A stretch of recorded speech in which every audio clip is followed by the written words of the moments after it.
আজকে বৃহস্পতিবার, তাই সন্ধ্যেবেলায় একটু পুজো করতে বসেছি। জানেন তো, সকাল থেকে পুজো করেও ওঠা হয়নি আজকে। তো ঠাকুরগুলোকে ভালো করে পরিষ্কার করে একটুখানি সুন্দর করে সাজিয়ে রেখে দিলাম। আর একদিন বাদে তো পুজো আমাদের, তাই আজকে ভাইকে নিয়ে চলে এসেছিলাম তিওয়ারিতে। আমরা দুদিন ধরে তো ভেজ খাবার খাওয়া হচ্ছে, বাড়িতে কিছু আজকে রান্না করিনি। তাই এখানে আমি আর ভাই মিষ্টি নিতে যেহেতু চলে এসেছি, খেয়ে দিয়ে আর মিষ্টি নিয়ে তারপর বাড়ি যাবো। আর বাবার প্রত্যুষের মায়ের জন্য কিছু একটা নিয়ে চলে যাব।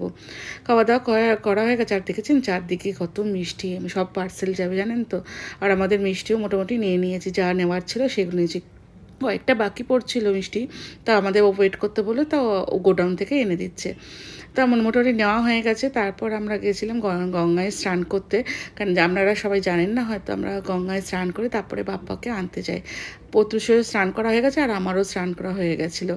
তা ঠাকুরকে নিতে এসেছিলাম, তা বাপ্পাকে নিয়ে ভালো করে পুজো আচ্ছা করে তা বাড়িতে ফিরছি। তাহলে আজকে মিনি ব্লগটা এখানে শেষ করলাম। দেখা হবে একটা